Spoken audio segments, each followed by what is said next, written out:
La Sociedad Española de Radiodifusión presenta... Ser... Aquí va la radio...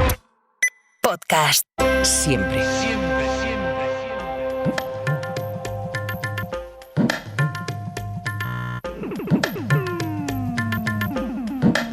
En la cadena Ser... Punto de fuga. Con Pablo Morán.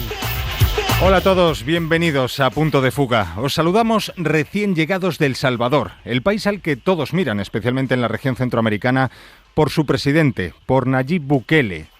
Un modelo, considerado un modelo. A él se le atribuye el enorme logro de acabar con la violencia de las maras, los pandilleros que durante años han hecho imposible la vida de los salvadoreños, que trataban de recuperarse de la violencia de una guerra civil precedente.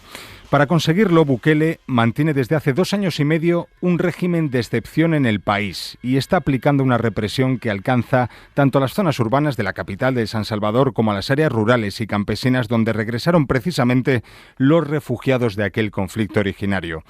Hemos estado allí. Hemos escuchado cómo funciona todo esto. Lo que vais a escuchar a continuación es el primero de los 2 capítulos especiales que vamos a dedicar a El Salvador, fruto de casi 20 horas de grabación en las que hemos estado hablando con organizaciones sociales urbanas, campesinas, juveniles, colectivos de mujeres, grupos que están sosteniendo a la población en un momento extremadamente complejo para ellos, especialmente los que tienen menos recursos, como siempre, y que se mantienen gracias en parte al encomiable trabajo de organizaciones como Manos Unidas que nos ha guiado en nuestro recorrido por este país.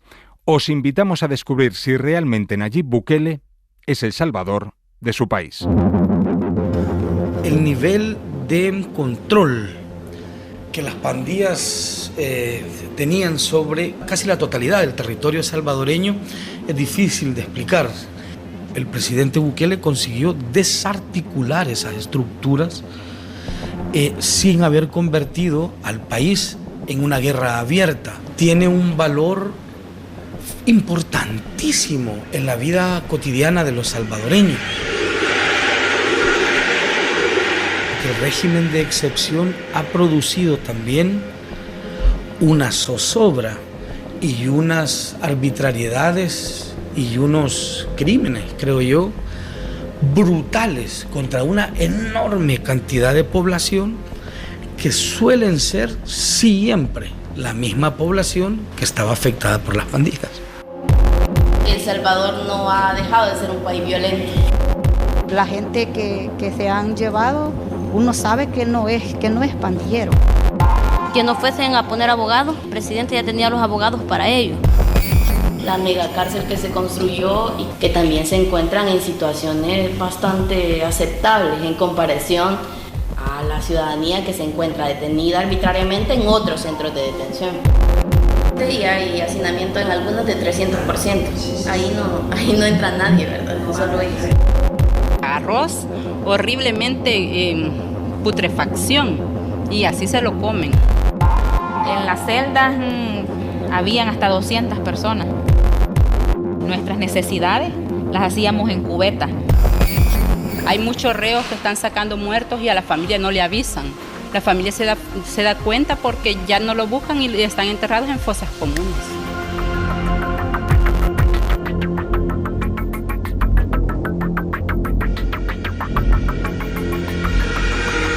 Este día, El Salvador ha roto todos los récords de todas las democracias en toda la historia del mundo. Desde que existe la democracia, nunca un proyecto había ganado con la cantidad de votos que hemos ganado este día.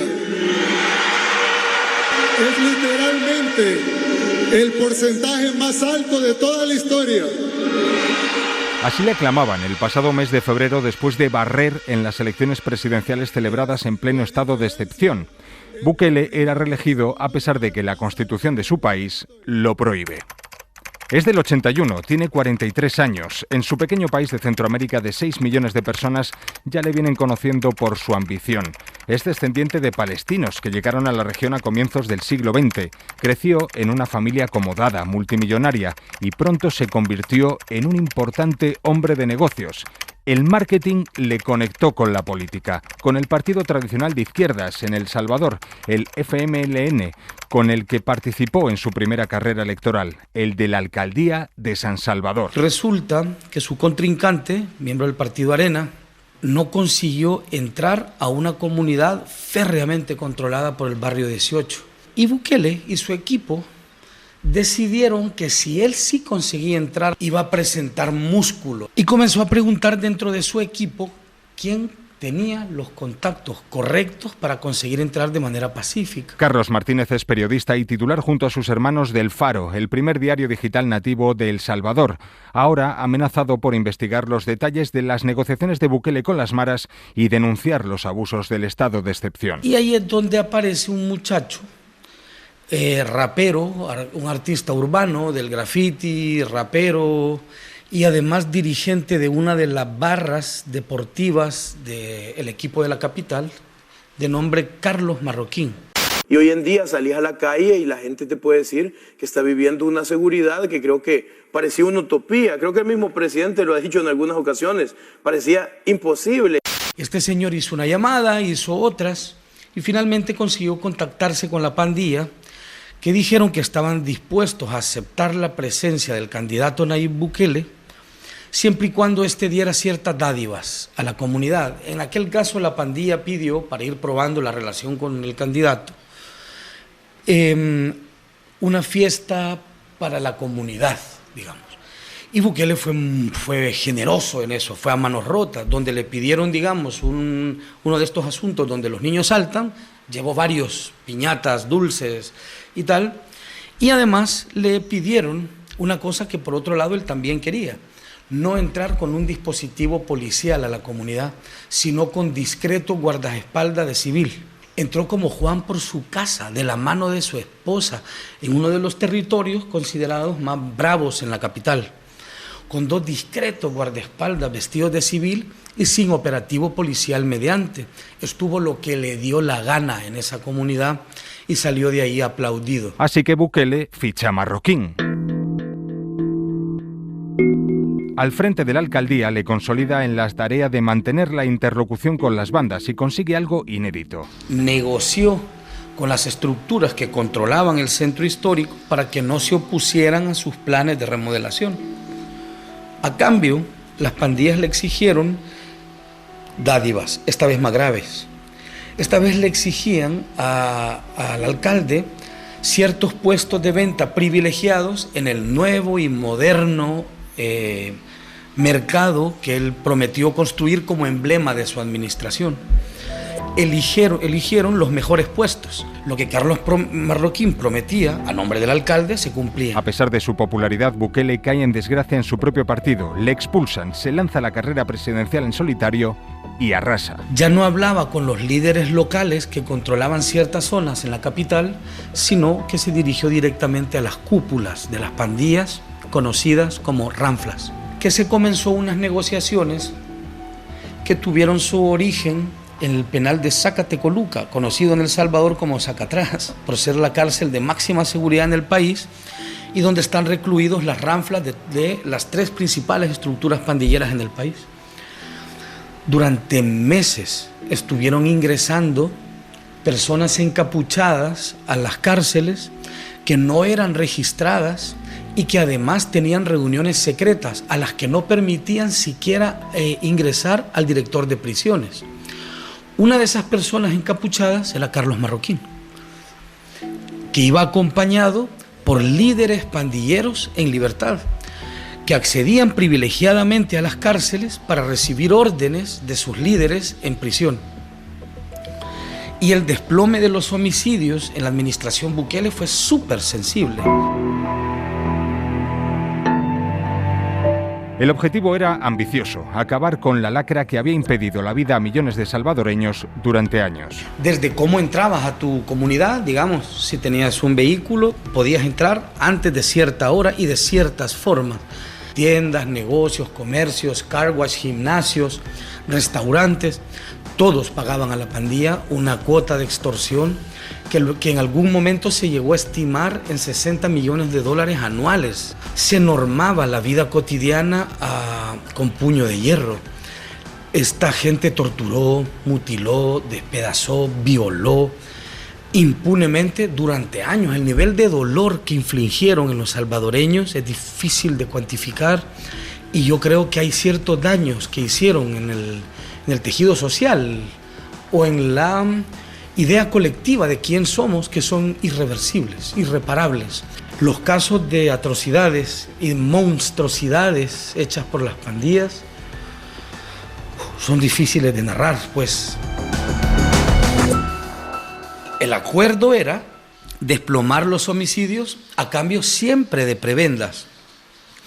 Las prebendas llegaron desde la posibilidad de limitar las incursiones policiales a ciertos territorios hasta la liberación de uno de los máximos líderes de la Mara Salvatrucha, Elmer Canales, conocido como Kruk, miembro de la estructura de dirección nacional de la Mara Salvatrucha, que no solo debía 40 años de prisión por delitos cometidos en El Salvador, sino que además estaba solicitado en extradición por los Estados Unidos, en que mientras los homicidios se desplomaban, él aseguraba que esto respondía al efecto de un plan que llamó Plan Control Territorial, del que nos dijo básicamente dos cosas. Una es que ese plan tenía fases, y dos, que todas eran secretas. Digamos que un poco la violencia homicida había bajado porque las pandillas ya tenían control de sus territorios, entonces sus divisiones ya estaban muy marcadas, entonces ya el conflicto o el nivel de incidencia y de homicidios de alguna manera había bajado. Digamos desde 2016 más o menos hemos experimentado una reducción significativa de homicidios. No es que ocurrieron solamente en el gobierno del presidente Bukele, se profundizaron sí, pero no era una tendencia nueva, sino que desde 2016 más o menos hemos evidenciado una disminución. El equilibrio se quebró en 2022 tras el arresto de 2 líderes de la Mara Salvatrucha durante un traslado en vehículo oficial. La pandilla lo interpretó como una traición de Bukele y mató de forma aleatoria a 87 personas en un solo fin de semana para demostrar su poder e incluso que se había fortalecido. Finalmente el presidente dio por acabado el acuerdo, secreto desde luego, un acuerdo que jamás ha admitido, y desde marzo de 2022 hasta ahora, que estamos hablando en noviembre de 2024, vivimos bajo régimen de excepción, con las garantías constitucionales suspendidas y además con al menos, según quien lo diga, 84,000 personas detenidas. Innumerables, incontables denuncias de abusos, de detenciones arbitrarias, torturas y asesinatos al interior de las prisiones. Recientemente Bukele reconoció la liberación de 8.000 presos inocentes. El Instituto de Derechos Humanos de la Universidad Centroamericana acredita cerca de 6.500 denuncias de violaciones de derechos humanos bajo ese régimen de excepción. Más de la mitad las sufren los jóvenes. Estaban estigmatizadas por la presencia de pandillas, ahora están estigmatizadas por ser perseguidas, ¿no? Es decir, por ser sospechosas de haber ahí criminalidad. Carlos San Martín es director de SPAS, el servicio social pasionista que trabaja con organizaciones sociales en defensa de los derechos humanos. Con las treguas y luego con las medidas extraordinarias y tal, también fue un manejo de la violencia como herramienta de poder y clave de control del pueblo, y esto lo ha llevado a su extremo, ¿verdad? Es decir, con el estado de excepción, con el control del Estado en absoluto. Pero al final utilizan la violencia de las pandillas para generar todo, o sea, de construir todo el Estado de Derecho y poder generar un nuevo modelo de Estado totalmente autocrático, ¿no? Y hoy por hoy tiene todo el poder. Se ha desplazado la violencia social que las pandillas han venido ejerciendo dentro de muchos años hacia la violencia estatal, ¿verdad? Fue aplaudido por gran parte de la población por esta misma situación de sentirse con sed de que haya una de venganza, ¿verdad? ¿Por qué no decirlo así? Hay un número de teléfono dispuesto y se ha hecho mucha propaganda invitando a los salvadoreños a denunciar anónimamente a gente. El nivel de arbitrariedad con el que eso se usa no tiene madres, es absoluto. Gente detenida sin absolutamente ninguna base, y hay casos aterradores en ello, ¿verdad? Las cartas de libertad no sirven para absolutamente nada. Hay gente, por ejemplo, recuerdo el caso de un subdirector de una escuela pública que pasó un año en prisión, que vio el asesinato de personas al interior de cárceles y que salen absolutamente traumados de prisiones. No he hablado yo con ninguna de estas personas, con ninguna, y he hablado con muchísimos que no aseguren haber visto asesinatos al interior de prisiones o torturas al interior de prisiones. Nuestros hijos detenidos ya van para 3 años y no sabemos nada de ellos. Y pues lo que es la pobreza los está molestando económicamente sobre el régimen. Se llevaron bastantes mujeres y mujeres que son luchadoras, pues. No les miento porque aquí está Esmeralda, que fue una mujer de esa, que fue bien violentada, pues dejó una bebé bien tiernita. Esmeralda Domínguez pasó 8 meses en una de esas cárceles de Bukele. Su delito fue vivir en una zona controlada por las maras. Ingresó en prisión poco después de dar a luz. Recién que llegué me enfermé, porque como yo estaba dando pecho, entonces eso me dañó y tuve una fiebre terrible. Hubo quien que me acobijó. Entonces desde que uno llega le preguntan de dónde sos, de tal lugar, y donde vos vivís, ¿de cuál prevalece? Porque ahí le dicen si es MS o es 18. Muchas señoras de 60, 65 años, 70 años, que lloraban y decían que estaban ahí por eso, porque un día tuvieron un hijo que era pandillero, que lo mataron y hoy se las habían llevado a ellas. O muchachas que habían tenido un hijo de un pandillero y se los habían llevado por eso. O quienes que vivían cerca en la colonia o en la comunidad de un pandillero y por eso se las habían llevado. Había de todo. Ahí había muchachas que apenas habían cumplido sus 18 años hasta señoras de 70, 75 años. Ahí había de todo. En un primer momento a todos los que detenidos los mencionaban por agrupaciones terroristas. Después de los 15 días que a todos los detenidos les hicieron su primera audiencia virtual, nunca hubo una audiencia presencial, nunca vimos un rostro de un juez, nunca vimos un rostro de un abogado, de nadie. O sea, les ponían delante de una pantalla. Y muchas pantallas, porque ahí, por ejemplo, habían grupos hasta de 600 detenidos. De esos, después de esa audiencia rezaron 6 meses. Y después de esos 6 meses pasaron años para algunos, para otros pasaron meses y otros ya van para 3 años y no se ha sabido nada. Totalmente sin ver el sol. Ahí donde a uno lo tienen. Y nuestras necesidades las hacíamos en cubetas porque no habían baños suficientes para poder atender la necesidad. En las celdas habían hasta 200 personas y eran espacios para 70, para 60 personas. Muchas enfermedades y no hay atención médica. Los medicamentos no los dejan entrar. Ya mencionaba la compañera que lo más drástico que podemos hablar es la comida, porque no es una comida para el ser humano. Yo creo que ni los perros que tenemos nosotros en nuestros hogares, que son perros, se lo comerían. Cuando yo le hablo de pastas, aquello era una sola masa. Obligaban a veces hasta 22 días a comer lo mismo. Y yo cuando le digo obligar es que si usted dejaba un poquito, era castigado. ¿Qué castigo? Con las esposas que le ponen a uno en las manos, lo colgaban en las mallas sin tocar el suelo, de castigo por no consumir el alimento. Es triste ver cómo una persona muere ahí. Yo vi una señora de 62 años morir como un animalito ahí, y ella tenía la hija con ella porque a las 2 se las habían llevado. Y solo llegaron y le dijeron, regáleme un número de teléfono de un familiar suyo para avisarles que ella ha muerto y la vengan a traer. Y nadie contestaba el teléfono. Entonces después le fueron a decir que la señora quedaba en la fosa común porque no había un familiar que la recibiera.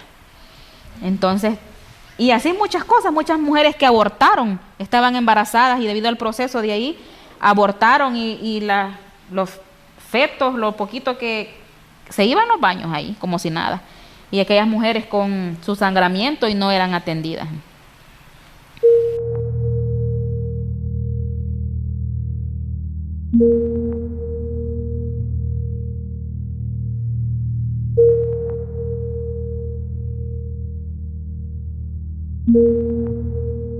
Era diario 9, 10, 15, hasta grupos de 24 personas que se llevaban la misma noche. Se llevaron a 4 muchachos de la misma familia. Dicen que 2 eran pandilleros y 2 no. Hace como 2 meses le vino uno en caja y no le dejaron que lo abriera la caja. Entonces la familia enterró aquel cuerpo sin saber quién realmente iba. Entonces, y la gente no puede denunciar, no puede decir nada. Eso es lo que yo creo que la gente tiene un miedo tremendo de hablar. Cuerpo totalmente golpeado, totalmente dañado, y le dicen que no lo puede abrir porque ha muerto por una enfermedad que le puede contagiar. Y hay quienes han tenido el valor para poder abrir esas cajas y poder ver cómo está su familiar destrozado. Campesinos, lancheros que se dedicaban a pasear turistas o a pescar, campesinos, obreros, jóvenes, mujeres. ¿Cómo describía una mujer que dio a luz estando presa?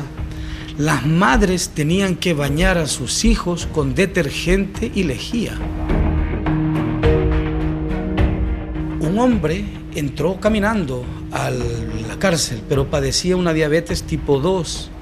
Producto de la falta de medicamentos, uno de sus pies se enfermó. Como sabes, un pie diabético es súper delicado. Lo llevaron al hospital cuando no había otra solución más que amputarle el pie. Pero como él iba como en calidad de reo, lo esposaron de la otra pierna a la cama, hasta que perdió las 2. Salió de prisión sin las 2 piernas, por nada. Ese hombre es, según la ley que todavía hay en El Salvador, inocente. Nadie lo condenó de nada, nadie le presentó a él en un juicio ninguna prueba que demostrara que él era miembro de pandillas.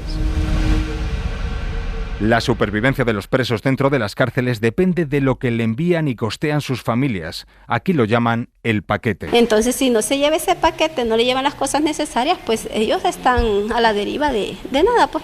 Entonces, es por eso es que la familia tiene que llevar ese paquete. Y cuando a ellos, ¿verdad?, no se les pasa el paquete, a ellos les ponen un nombre, ellos son los rusos.